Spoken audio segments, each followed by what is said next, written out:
అవ్వాతాతల వరకు వాళ్ళకి కావాల్సినటువంటి ప్రతి అవసరాన్ని తీర్చుతున్నటువంటి ప్రభుత్వం వైఎస్ జగన్మోహన్ రెడ్డి గారి ప్రభుత్వం.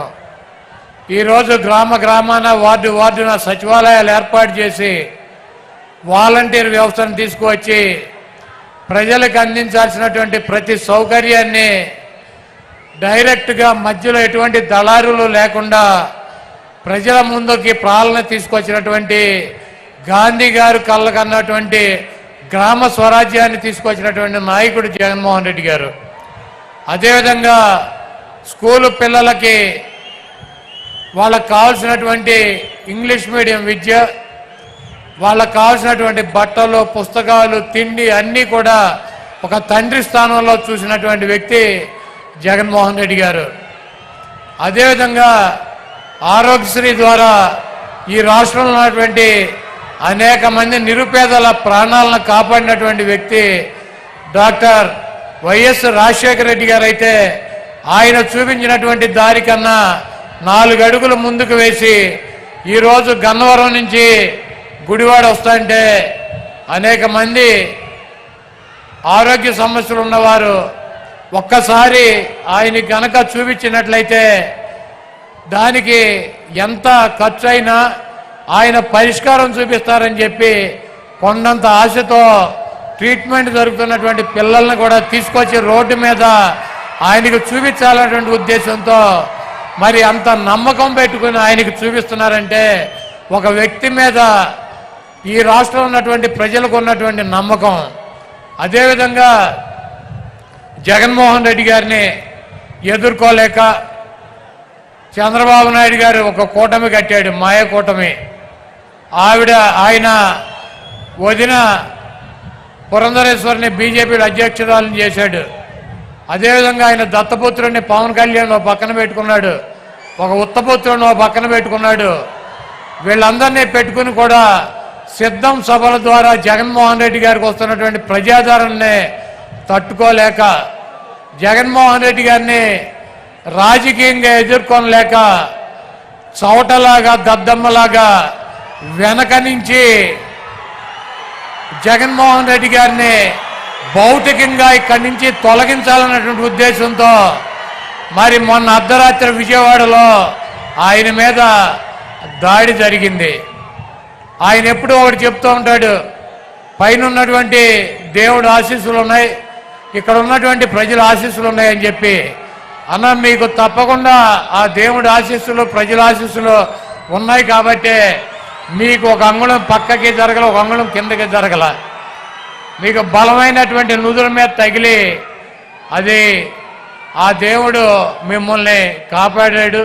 ఆ ప్రజల ఆశీస్సులతో మీరు రాబోయే రోజుల్లో తప్పకుండా ఇంకొక 50 రోజుల్లో ఈ రాష్ట్రానికి ముఖ్యమంత్రి అవుతారు. చంద్రబాబు కాదు కదా, వాడి బాబు ఖర్జూర నాయుడు వచ్చినా కూడా మీ ఎంట్రిక ముక్క కూడా పీకలేడు. మీ దమ్ము, మీ ధైర్యం, మీ ఉన్నటువంటి నిబద్ధత మేము దగ్గర నుంచి చూసినటువంటి వ్యక్తులం. మీది స్వచ్ఛమైనటువంటి చిరునవ్వు, మీరు చెప్పినటువంటి మాట తూచా తప్పకుండా నిలబడేటువంటి తత్వం మీది. ఒక ఓటు కోసం, ఒక పదవి కోసం ఒక్క చిన్న అబద్ధం కూడా మీతో చెప్పించలేనటువంటి పరిస్థితి 5 సంవత్సరాలుగా మేము మిమ్మల్ని దగ్గర నుంచి చూసాం. ఒక్క చిన్న అబద్ధం చెప్పండి అన్న అని చెప్పి బతిమాలలో కూడా ఒక చిన్న అబద్ధం కూడా చెప్పించలేము ఆయనతో. ప్రజలకి ఇచ్చినటువంటి మాట కోసం, క్యారెక్టర్ కోసం రాజశేఖర రెడ్డి గారు చూపించినటువంటి దారిలో ప్రజల గుండెల్లో చిరస్థాయిగా నిలిచిపోవాలన్నటువంటి మనస్తత్వంతో ఎన్ని కష్టాలున్నా, ఎన్ని ఇబ్బందులున్నా, ఎన్ని బాధలున్నా ముఖంలో చిరునవ్వు చెదరకుండా మన ముందు నిలబడేటువంటి వైఎస్ జగన్మోహన్ రెడ్డి గారికి ఈ రాష్ట్ర ప్రజలు మరొక్కసారి పట్టం కట్టాలని చెప్పి మీ అమూల్యమైనటువంటి ఓటు, మీ 2 ఓటుల్ని ఫ్యాను గుర్తు మీద ముద్రించి జగన్మోహన్ రెడ్డి గారికి విజయాన్ని అందించాలని చెప్పి ఈ దుర్మార్గుడైనటువంటి దొంగ అయినటువంటి 420 అయినటువంటి చీటర్ అయినటువంటి వెన్నుపోటుదారుడైనటువంటి చంద్రబాబు నాయుడిని పాతాళంలో పాతి పెట్టాలని చెప్పి చంద్రబాబు నాయుడు మొన్న చెప్తున్నాడన్న జగన్మోహన్ రెడ్డి నీ కత్తేలుస్తానని. చంద్రబాబు ఇదే నీకు ఆఖరి ఎన్నికలు. జగన్మోహన్ రెడ్డి గారు అంతు చేల్చాలంటే నువ్వు ఒక జన్మెత్తాను, ఇంకో జన్మ. కాబట్టి రాష్ట్ర ప్రజలు దేవుడు ఆశీస్సులు ఉన్నటువంటి జగన్మోహన్ రెడ్డి గారిని మీ అందరూ దీవించాలని చెప్పి మీ అమూల్యమైనటువంటి ఓటు 2 ఓట్లు ఫ్యాను గుర్తు మీద వేసి మీ ప్రాంతంలో ఉన్నటువంటి శాసనసభ్యుడిని పార్లమెంట్ సభ్యుడిని గెలిపించి జగన్మోహన్ రెడ్డి గారికి మేమంతా ఉన్నాం మీ వెనకాల సిద్ధంగా అని చెప్పి మనం ఒక మెసేజ్ ఇవ్వాలని చెప్పి కోరుకుంటూ మరి సెలవు తీసుకుంటున్నాం.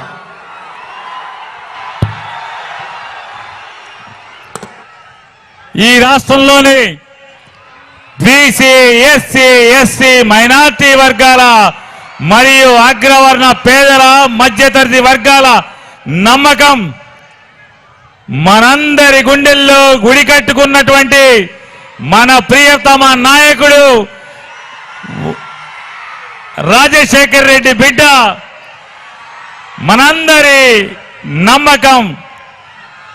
జగన్మోహన్ రెడ్డి గారిని మాట్లాడవలసిందిగా మరీ కోరుతున్నాం.